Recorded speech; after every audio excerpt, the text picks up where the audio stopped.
païens. Un païen.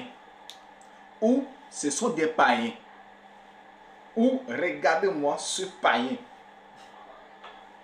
Tu connais la définition réelle, la définition de ce mot païen? P-A-I-N. Un païen. Tu connais la définition de ce mot païen? Dans cette vidéo, je vais vous expliquer l'origine du mot païen, le sens historique du mot païen et le sens religieux et pas l'extension du mot païen. Et à la fin, pourquoi les chrétiens désignent les autres ou les chrétiens utilisent souvent ce mot païen, païen, païen.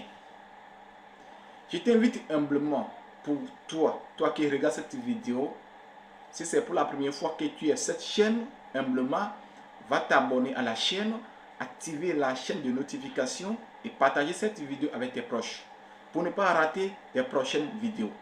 Alors, on commence. Je suis Ernest. J'ai décidé de prendre l'engagement de partager avec vous certains mots qui troublent la communauté chrétienne. Certains mots qui troublent ou que la communauté chrétienne emploie de façon mal, ou certains mots qui ne devaient pas utiliser dans la communauté chrétienne.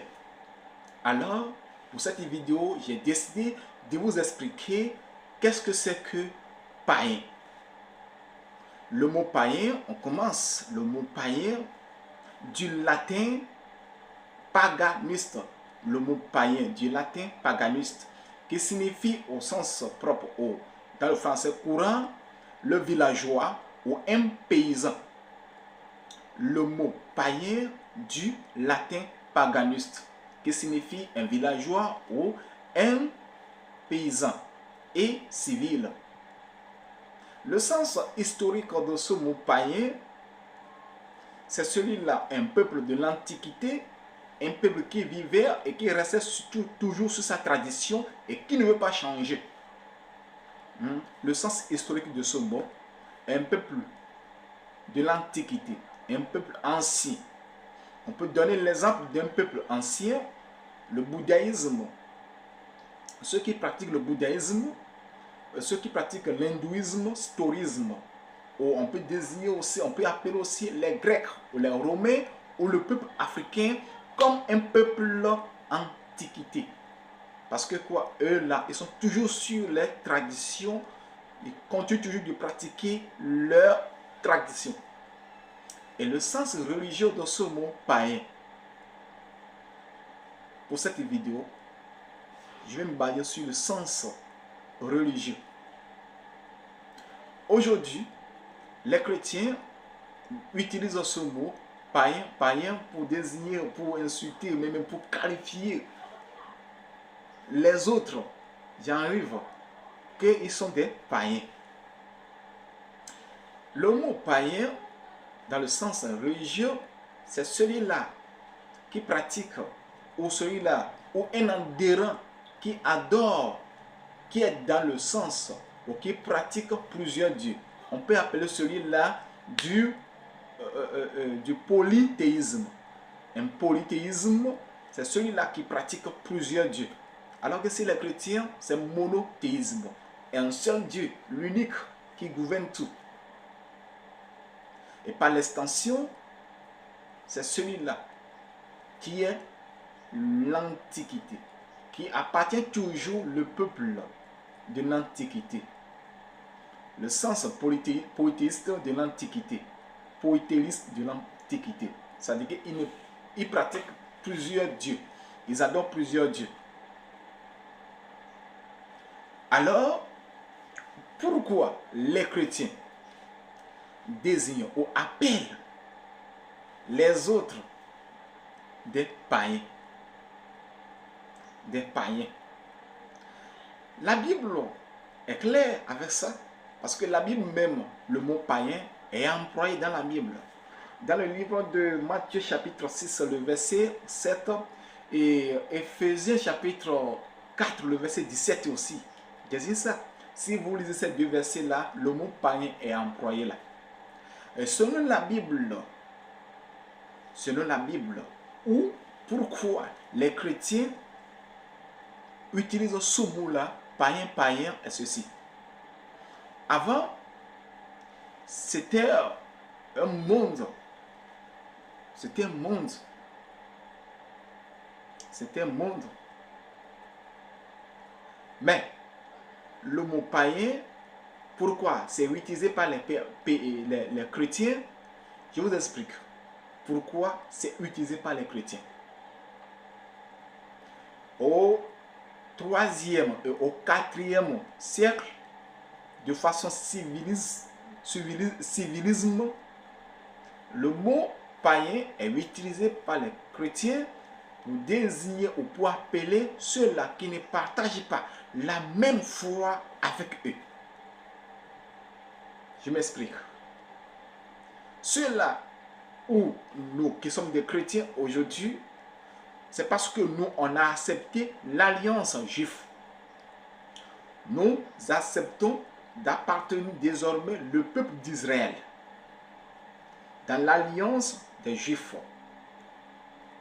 Et on nous qualifie, on nous appelle aujourd'hui des chrétiens, les descendants d'Abraham, les descendants d'Isaac. Nous sommes peuple d'Israël, nous sommes peuple d'Israël. Parce que quoi?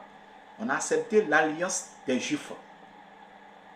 Mais les autres qui ne partagent pas la même foi avec nous, et ils ont dit non. Nous là, on ne veut pas partager la même foi avec vous. Lorsque les chrétiens arrivent, les chrétiens viennent vers ceux du peuple antiquité, qu'on peut désigner aujourd'hui le mouvement de l'évangélisation. Lorsque les chrétiens évangélisent quelqu'un ou en train de prêcher la parole de Dieu ou la parole de l'alliance juive à quelqu'un, celui-là ne veut pas partager ou accepter cette foi-là avec nous, avec les chrétiens. Là, à partir du 3e au 4e siècle, autant pour moi, les chrétiens ont commencé par utiliser ce mot de païen pour qualifier, pour appeler ceux-là qui ont refusé, qui ont refusé de partager la foi chrétienne, la foi de l'alliance juive avec eux. Pourquoi ils pratiquent, pourquoi ils utilisent ce mot-là pour désigner, pour appeler ceux qui pratiquent le polythéisme des paysans et des païens. Au fait, ils ne sont pas des païens. Au fait, ceux-là qui pratiquent, qui sont dans le polythéisme, ne sont pas des païens. Parce que quoi? Le début de cette vidéo, je vous ai dit quoi? Le sens, l'étymologique du mot païen, c'est un villageois. Paganus, c'est un villageois ou un paysan. Du côté civilisme, du côté civil de ce mot, les chrétiens utilisent ça pour pouvoir désigner ou appeler ceux du polythéisme des païens. Parce qu'ils n'ont pas accepté leur civilisation. Le peuple de l'Antiquité ne veut pas adhérer, commence pas à adorer le Dieu que les chrétiens adorent. Les peuples de l'Antiquité du polythéisme ne veulent pas pratiquer ou participer ou partager la même foi avec les chrétiens. C'est ce qui fait que ce mot-là ne commence pas à utiliser la première fois par les chrétiens pour désigner ceux-là qui ne veulent pas partager la même foi avec eux, des païens. Expliquez-moi et excusez-moi beaucoup pour cette vidéo. Païen, ce n'est pas le mot propice pour désigner ceux-là qui ne partagent pas la même foi avec vous. Non, ce n'est pas le mot propice.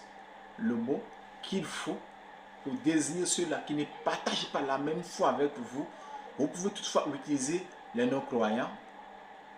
Un non-croyant ou quelqu'un qui est infidèle.